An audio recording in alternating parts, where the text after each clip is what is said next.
Sania Akhtar ji, congratulation target for IQ परिवार thank की you तरफ सर। से। मैं सत्येंद्र आपको कांग्रेचुलेट विश करता हूँ। आपने thank you very much sir.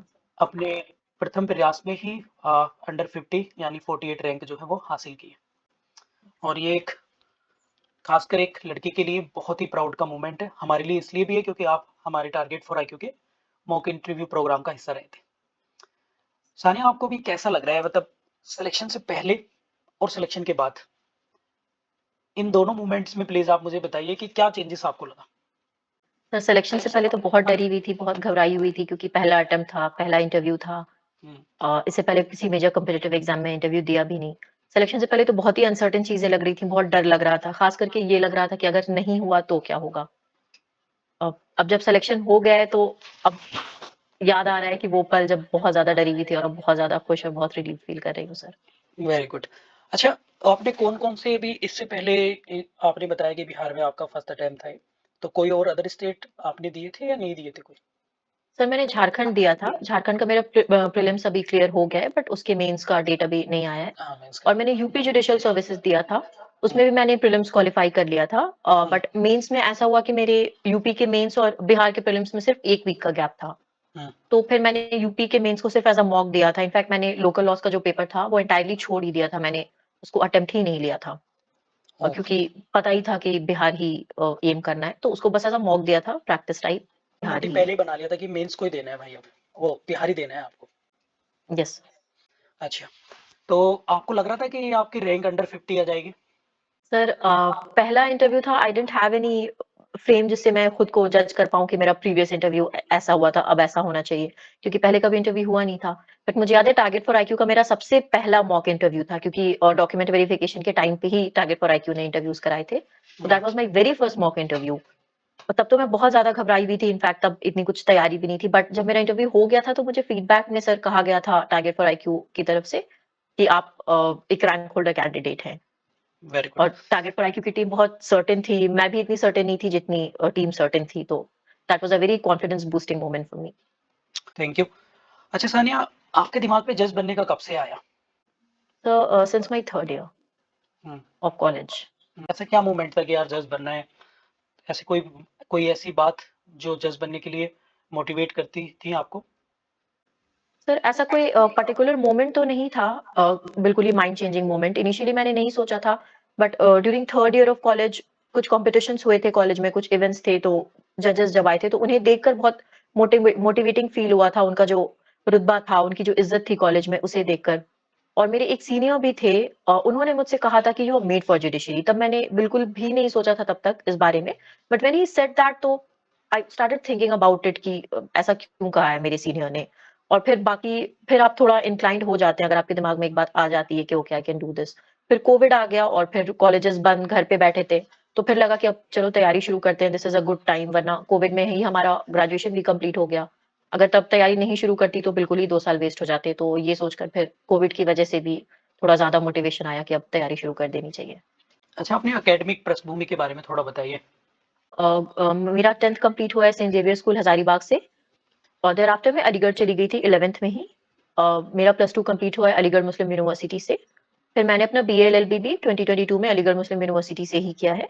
And अभी रिसेंटली जून में मैंने अपना मास्टर्स भी अलीगढ़ मुस्लिम यूनिवर्सिटी से ही कंप्लीट किया है। Very good. तो शानिया, बिहार पे चलते हैं। आप हमें बताइए कि प्रीलिम्स को लेकर आपकी क्या रणनीति थी। सो प्रीलिम्स का जैसा कि मैंने अभी बताया, उस वक्त यूपी के भी मेरे मेंस थे। यूपी के mains last week of May में थे और बिहार का प्रीलिम्स था मेरा 4th जून 2023 में। तो मेरे पास बहुत ही कम टाइम था, बहुत डिफिकल्ट हो रहा था बैलेंस करना। तो then I had to choose. सबसे बड़ा तो मेरा तब यही मेरे लिए सबसे बड़ा स्ट्रगल था कि मैं क्या चूज करूं, क्योंकि एक तरफ आपके पास मेंस है और दूसरी तरफ प्रीलिम्स। तो लोगों ने तब शायद मुझे बेवकूफ भी समझा हो कि मैं एक मेंस को दाव पे लगा के प्रीलिम्स के लिए चांस ले रही हूँ। बट एक क्लैरिटी दिमाग में होनी चाहिए, आपको चूज करना होगा। और बिहार वाज माय प्रायोरिटी। मुझे पता था कि अभी अगर मैं यूपी के लोकल लॉज पढ़ने बैठूंगी तो शायद फिर मैं बिहार क्वालिफाई ना कर पाऊं। इसलिए मुझे उसे थोड़ा बैकफुट पे रखकर, बट मेरे सीनियर्स ने मुझे सजेस्ट किया कि तुम जो पेपर्स आते हैं, personal laws, constitution law, TPA, इन सब के लिए तुम दे आओ, लाइक अ मॉक, एक प्रैक्टिस हो जाएगा बिहार से पहले। तो तब तो एक मेजर स्ट्रगल यही था कि दोनों चीजों को किस तरीके से बैलेंस किया जाए। ड्यूरिंग द लास्ट 1 वीक जो मुझे मिले हैं उसमें तो सिर्फ मैंने बैराक पढ़ा है, मतलब दिन रात बैराक पढ़ा है। तो मेरी हुँ, तो मेजर स्ट्रैटेजी यही थी बिहार में कि बैराक्स, और दूसरा क्योंकि बिहार में जीके जीएस बहुत इंपॉर्टेंट है, तो मैंने जीके जीएस बहुत ज्यादा पढ़ा था बिहार के लिए। मैंने इतना ज्यादा जीके जीएस पढ़ा था कि मेरी रूममेट इनफैक्ट ऐसे ही मजाक में मुझसे कहा करती थी कि तुम, ऐसा लग रहा है तुम्हें देखकर कि तुम यूपीएससी की तैयारी कर रही हो ना कि जुडिशरी की। तो एक मेरा तरीका ये था कि मैंने जीके जीएस अपना काफी स्ट्रांग कर लिया था कि अगर लॉ थोड़ा खराब हो भी जाता है तो I can make up for it. Very good. तो प्रीलिम्स आपका आसानी से निकल गया। अच्छा, प्री के लिए कोई 2 बातें एक-एक शब्द में अगर आप सजेस्ट करेंगे बच्चों के लिए, तो आप क्या सजेस्ट कर सकते हैं कि इन बातों का ध्यान रखें तो प्री नहीं रुकेगा? सबसे पहली बात तो सर बैराक्ट, बैराक्ट इज योर बाइबल। आप बैराक्ट दिन रात पढ़ें, जितनी बार पढ़ सकते हैं उतनी बार बैराक्ट पढ़ें। हुँ, दूसरी चीज सर, जो खास करके ये बिहार के लिए बहुत इंपॉर्टेंट है, माइनर लॉज को जनरली लोग इग्नोर कर देते हैं, बट मुझे बहुत सारे लोगों ने ये सजेस्ट किया और मैंने खुद भी ये फिगर आउट किया कि अगर माइनर लॉज आप इग्नोर करते हैं तो आप रिस्क पे हैं। मैं ये नहीं कह रही हूँ कि बिना माइनर लॉज के आपका सिलेक्शन नहीं होगा, बट आप बॉर्डर पे रहेंगे। अगर आप सर्टेनिटी के साथ क्लियर करना चाहते हैं कि आप श्योर हो जाएं the moment you exit the exam hall कि आपका क्लियर हो रहा है, तो आपको लोग माइनर लॉज पे कमांड होनी चाहिए। जैसे बिहार में कमर्शियल लॉ पूछते हैं, सेल ऑफ गुड्स एक्ट पूछते हैं, एनआई एक्ट पूछते हैं, 2-2 नंबर 5-5 नंबर के ही पूछते हैं, बट वो भी आपको पढ़ने होंगे, you can not skip it. और तीसरा, बिहार के लिए जीके जीएस बहुत इंपॉर्टेंट है, उसका एक सेपरेट पेपर है, तो उस पे आपको कमांड होनी ही होनी चाहिए। अगर अबव एवरेज नहीं तो आपको उसमें एवरेज नंबर तो लाने ही होंगे, अनलेस एंड अनटिल आपके लॉ में बिल्कुल ही 95-98% मार्क्स आ रहे हैं, आपको जीके जीएस में भी डिसेंट मार्क्स चाहिए। Very good. अच्छा, अब बारी आती है मेंस की, तो मेंस को लेकर आपकी क्या रणनीति रही? मेंस की तैयारी क्या पहले से ही स्टार्ट कर देनी चाहिए या आपने आफ्टर प्रीलिम्स की? सर तैयारी तो शुरू तो पहले ही कर देनी चाहिए, बट मेरे साथ कुछ ऐसा सिचुएशन हो गया था कि यूपी और बिहार में साथ-साथ अटेम्प्ट ले रही थी। तो लास्ट टाइम पे ऐसा हो गया कि मुझे इतना वक़्त नहीं मिला, तो मैंने फिर प्रीलिम्स पे ही फ़ोकस किया क्योंकि बैराक पे तब मेरी इतनी अच्छी कमांड नहीं थी, तो उसको मुझे बैलेंस करना था। उसके बाद से ही मैंने मेंस की प्रॉपर तैयारी शुरू की थी, जब हमारे प्रीलिम्स क्लियर हो गए थे। सबसे इम्पोर्टेंट इसमें मुझे ये लगता है कि कोशिश लोग ये करें, जो भी बाकी एस्पिरेंट्स हैं, कि उनका प्रीलिम्स काफ़ी मार्जिन से क्लियर हो। मतलब फॉर एग्जांपल अगर कट ऑफ 80 जाती है जनरली हर साल, तो अगर आपके 85 आ रहे हो, तो आप श्योर होंगे कि मेरा प्रीलिम्स क्लियर हो रहा है। आप मेंस की इंस्टेंटली तैयारी शुरू कर सकते हैं। बट अगर आपके 79 आ रहे हैं या 81 आ रहे हैं, तो आप डाउटफुल रहेंगे कि क्लियर होगा या नहीं होगा। तो कोशिश ये करें कि आपका प्रीलिम्स इतने कट ऑफ से ऊपर मार्जिन से क्लियर हो कि आप श्योर हो, बिना रिजल्ट आए भी आप तैयारी शुरू कर दें। आपको ये हो दिल में कि मेरा क्लियर हो जाएगा। तो सर मेरे साथ कुछ ऐसे ही था, मेरे काफ़ी मार्क्स आ रहे थे, तो मैंने इंस्टेंटली तैयारी शुरू कर दी थी प्रीलिम्स खत्म होते ही। मेंस को लेकर आपकी क्या-क्या रणनीति रही? मतलब कौन-कौन सी ऐसी चीज़ें आपने एक्स्ट्रा ऑर्डिनरी करी या आपकी अपनी खुद की कोई पर्सनल ऐसी चीज़ें जो मेंस में आपने एग्ज़ीक्यूट की? सर मुझे ऐसा लगता है कि सबकी अपनी अलग स्ट्रैटेजी होती है। मेरे पास क्योंकि टाइम बहुत ज़्यादा नहीं था, immediately I was just out of graduation और फिर यूपी का नोटिफ़िकेशन आ गया, फिर बिहार का। तो ये मेरे पास टाइम नहीं था कि मैं मोटी-मोटी किताबें पूरी पढ़ पाऊँ उस 2-3 महीने के टाइम में। तो मैंने उस वक़्त शॉर्टकट आज़माया, कभी-कभी ये भी अच्छा होता है कि आप कुछ शॉर्टकट्स ले लें। तो नोट मेकिंग मैंने नहीं की थी, मैंने नोट्स नहीं बनाए थे टू बी ऑनेस्ट। मैं ये नहीं कह रही हूँ कि ये सही तरीका है, ये लोगों को नहीं भी सूट कर सकता है। बहुत सारे ऐसे लोग हैं जो बगैर नोट्स के नहीं पढ़ पाते हैं। बट माय सजेशन इज़, जो आपको सूट कर रहा है वो आप करें। आप ये एनालाइज़ करें कि आपके पास कितना टाइम है। मैंने ये हुँ, किया था जो कि मुझे बहुत हेल्पफुल लगा। इनिशियली जब मैंने तैयारी शुरू की मेंस की, तो पूरे 2 से 3 दिन मैंने सिर्फ प्रीवियस ईयर क्वेश्चन पेपर्स पढ़े। सिर्फ 2-3 दिन में मैंने यही किया था, उससे मुझे एक बैकग्राउंड मिल गया कि मुझे क्या-क्या चीज़ें पढ़नी है, किन एरियाज़ पे ज़्यादा फोकस करना है। और क्योंकि टाइम कम था, तो आपको फिगर आउट करना पड़ेगा कि कौन से वो एरियाज़ हैं जो आप छोड़ सकते हैं। तो इनिशियली 2-3 दिन मैंने यही किया और फिर मैंने उस तरीके से ही पढ़ाई की कि जो अनइम्पोर्टेंट एरियाज़ थे उनको बस मैंने एक बार रीड किया, जो इम्पोर्टेंट थे उनको मैंने बार-बार पढ़ा, इस तरीके से। और जो रीसेंट केसेज़ आते जा रहे थे ड्यूरिंग माय प्रिपरेशन, उनको मैं अपने बुक्स में ऊपर-नीचे या स्टिकी नोट्स लगा के लिख लेती थी, ताकि मेरा समय भी बच जाए और रिविज़न में भी मुझे आसानी हो। तो मेंस आपका निकल गया। अब बारी आती यस। है इंटरव्यू की। तो आपने बताया कि जैसे इंटरव्यू फर्स्ट टाइम आपका इंटरव्यू था, तो इंटरव्यू के दौरान आप मेंस के बाद फिर आपने कोई इंटरव्यू के लिए अलग से नोट्स बनाए, क्या रणनीति थी, मॉक दिए और एक जुडिशरी एस्पिरेंट्स को इंटरव्यू के लिए क्या-क्या चीज़ों का जो है वो ध्यान रखनी चाहिए? तो क्योंकि मेरा पहला प्रॉपर्ली मैंने पहली बार मेंस लिखा था, तो मुझे श्योर नहीं था कि मेरा मेंस क्लियर होगा या नहीं क्लियर होगा। 2023 के नवंबर में हमारा मेंस कंप्लीट हुआ था और 2024 के अगस्त में हमारे मेंस का रिजल्ट आया है, ऑलमोस्ट 1 साल बाद। तो उस 1 साल के पीरियड में it was like I even forgot about it कि मेंस दिया भी था। इस बीच में झारखंड की तैयारी में लग गई मैं, मुझे अपना डिसर्टेशन कंप्लीट करना था, कॉलेज के एग्ज़ाम्स, तो पूरा साल उसमें निकल गया। जब मेंस का रिजल्ट आ गया, उसके बाद ही मैंने इंटरव्यू की तैयारी शुरू की। तो सबसे पहले मैंने यही किया कि जहाँ-जहाँ पे मुझे मॉक्स देने थे, मैंने उन जगहों पे कॉन्टैक्ट किया इंक्लूडिंग टारगेट फॉर आईक्यू कि मैं मॉक देना चाहती हूँ। मैंने उस हिसाब से अपना टाइम शेड्यूल किया कि कब मुझे डॉक्यूमेंट वेरिफिकेशन के लिए जाना है, कब दिल्ली जाना है और फिर इंस्टेंटली जितने भी सब्जेक्ट्स थे, जो मैंने ऑप्शनल ऑप्ट किए थे एज़ वेल एज़ बिहार में एक पर्टिकुलर चीज़ ये भी है जिस बारे में मैं कन्फ्यूज़ थी, तो मैं चाहती हूँ कि बाकी बच्चे कन्फ्यूज़ ना हों। 5 हमारे सब्जेक्ट्स होते हैं ऑप्शनल जिनमें आपको 3 ऑप्ट करने हैं। बट इंटरव्यू के लिए जो आपने ऑप्ट नहीं किए हैं, उसमें से भी सवाल बन सकते हैं। ज़रूरी नहीं है कि बने बट बन सकते हैं, खास करके कॉन्स्टिट्यूशनल लॉ। तो क्योंकि मेरा कॉन्स्टिट्यूशनल लॉ नहीं था ऑप्शनल, तो मैंने पहले उन एरियाज़ को कवर किया जो मेरे ऑप्शनल में नहीं थे, ताकि अगर उनसे सवाल बने तो मैं कुछ कह पाऊँ, जो खुद के ऑप्शनल्स थे वो तो पढ़ ही रही थे। तो पहला टारगेट ये था कि सारे उनको कवर करना है।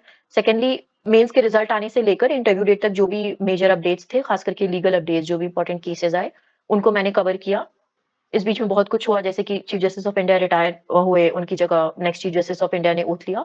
तो उन सब चीज़ों को थोड़ा पढ़ा एंड देन मॉक्स के लिए अपीयर हुई। That's it sir.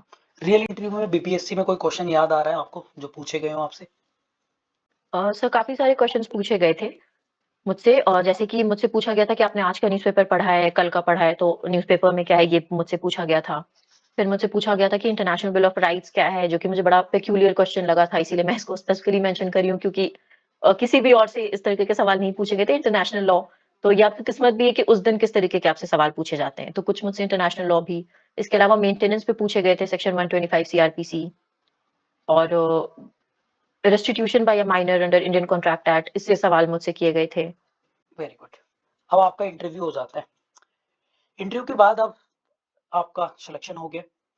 तो अब कैसा लग रहा है आपको अभी? मतलब सिलेक्शन के बाद अभी कैसा लग रहा है? मतलब कैसा फ़ील कर रहे हैं? घर में कैसा माहौल है? बहुत अच्छा फ़ील बहुत अच्छा फ़ील कर रही हूँ सर, घर में काफ़ी बिज़ी माहौल है, सुबह से शाम तक लोग आ रहे हैं मिलने वाले, दोस्त रिश्तेदार, तो काफ़ी अच्छा माहौल है। फेस्टिवल की तरह एक घर पे माहौल है। Very good. अच्छा, आप जो बच्चे हैं जो तैयारी कर रहे हैं और आप उन्हें क्या सुझाव या सजेशन देना चाहेंगे अपकमिंग कोई एडवाइस देना चाहेंगे आप? सर सबसे पहली तो मेरी ये एडवाइस होगी कि पैनिक ना करें।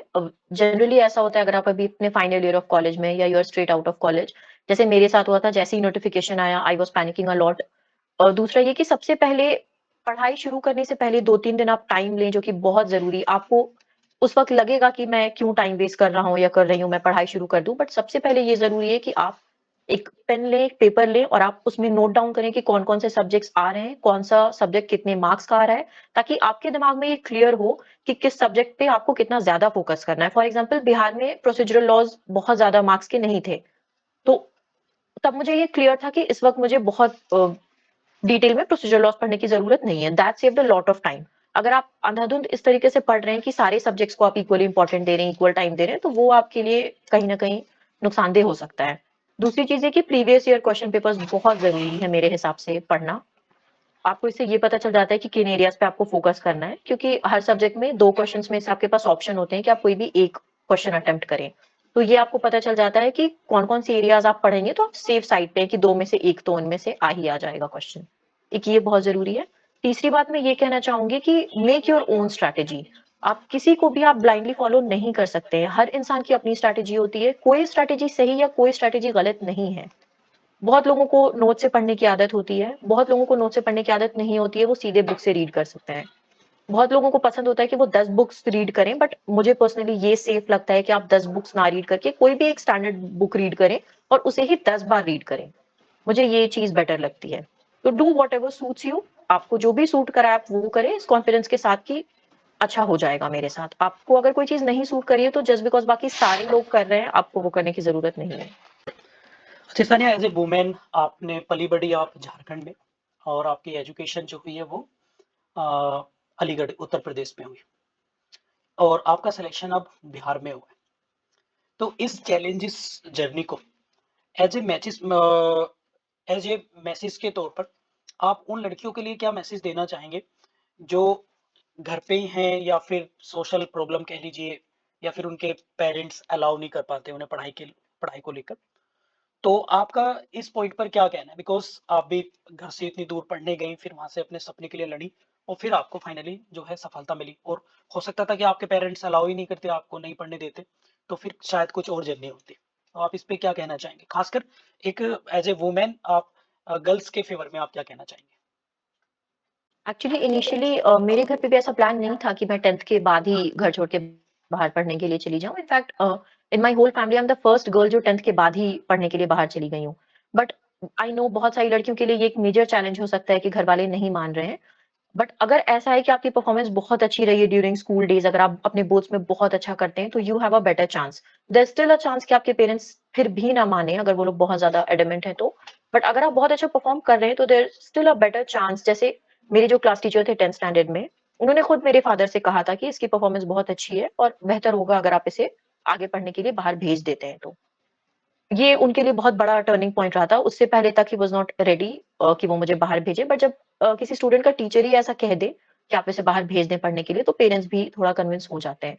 तो आप इस तरीके से ट्राई कर सकते हैं, अगर आपके कोई बहुत क्लोज़ टीचर हैं, तो आप उनसे बात कर सकते हैं कि वो आपके पेरेंट्स से बात करें। मेरे केस में उन्होंने खुद ही मेरे फादर से कहा था, बट अगर बहुत ज़्यादा परेशानी आए तो ये कर सकती हैं लड़कियाँ खासकर। Very good. Sania ji, again congratulation. आपसे बात करके थैंक यू काफ़ी वेरी अच्छा मच। लगा और इस वीडियो सेशन से काफ़ी सारे बच्चों को बहुत कुछ सीखने को, जानकारी मिलेगी।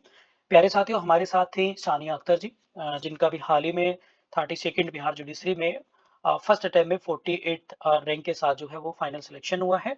यदि आपका इस सेशन देखने के बाद कोई क्वेश्चन है, तो आप इस वीडियो के कमेंट बॉक्स में रख सकते हैं। हम लोग, हमारी टीम या सानिया जी, इस पे आप लोगों को ज़रूर रिप्लाई करेंगे। उम्मीद करते हैं कि डेफ़िनेटली आप लोगों का भी एक दिन ऐसी सिलेक्शन हो, आप लोग भी सफल हों। सानिया जी, मैं अगेन टारगेट फॉर आईक्यू परिवार की तरफ से आपको कांग्रेचुलेट विश करता हूँ एंड भविष्य के लिए आपको थैंक यू वेरी शुभकामनाएँ। Much sir. Thank you sir.